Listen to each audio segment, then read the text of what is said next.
Merci. La parole est à Cyril Pellevat pour le groupe Les Républicains. Merci Monsieur le Président, Monsieur le Ministre, mes chers collègues. La présidente française du Conseil de l'Union européenne approche à grands pas.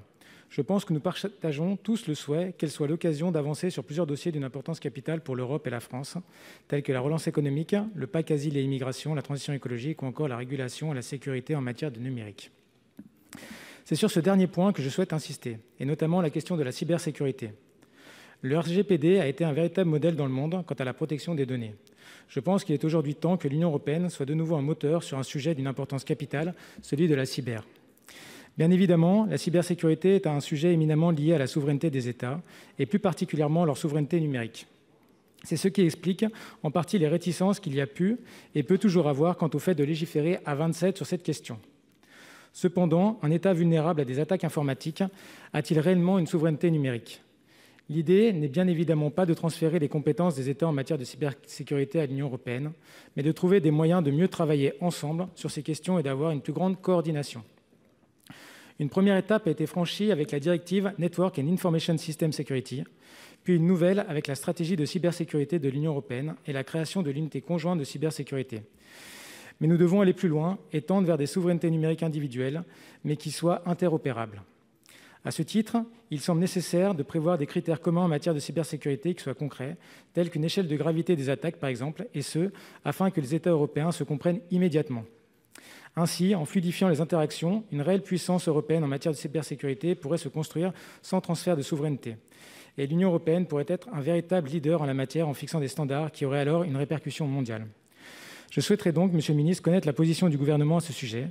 Est-il prévu de légiférer sur la question de la fixation de standards et critères européens en matière de cyber et sur l'interopérabilité des souverainetés numériques des États au cours de la présidence française du Conseil ? Je vous remercie. Merci, chers collègues. Monsieur le ministre. Je ne sais plus où il est le... Qui m'a... Ah, pardon, excusez-moi. Oui, monsieur le sénateur, vous posez des questions tout à fait opportunes sur un enjeu essentiel de souveraineté. Je partage tout à fait le concept de souveraineté numérique. Et nous aurons, pendant la présidence française, à faire accélérer toute une série de propositions qui sont déjà sur la table. J'ai parlé tout à l'heure de la boussole stratégique. Dans la boussole stratégique, on n'est pas rentré encore, puisque le texte est déposé depuis hier, dans des explications sur les différents points, mais il est proposé dans l'action pour les compétences nouvelles sur lesquelles nous devons nous mobiliser. Il est proposé de mettre en œuvre un centre d'opération cyber qui doit avoir comme objectif de renforcer la posture de dissuasion à l'égard des attaques cyber potentielles au niveau européen. Cela peut avancer dans le cadre de la boussole stratégique. De la même manière, il est indiqué qu'il y aura au cours de l'année 2022, je l'espère en première partie d'année 2022, un document de politique européenne de défense cyber qui sera partagé et qui intégrera aussi la boussole stratégique. Et par ailleurs, la directive Nice revisée fait partie des propositions que nous pourrions poursuivre et que nous aurons normalement à conduire dans le cadre du trilogue avec le Parlement européen sur ce texte, compte tenu de la volonté affichée de la présidence slovène de faire avancer le plus vite l'orientation générale avant la fin de cette année. Donc cette directive Nice 2 sera dans les priorités, et deux autres priorités ont été identifiées.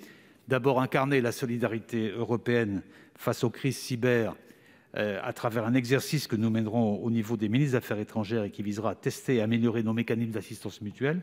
Et enfin, développer le volet action extérieure de l'Union en matière de cybersécurité pour renforcer notre mix d'options en réponse aux attaques cyber potentielles, en particulier cela dans le cadre d'un dialogue, notamment avec l'Afrique sur ce sujet. Et la boussole stratégique intègre tout cela, mais merci de l'avoir signalé. Merci, monsieur le ministre.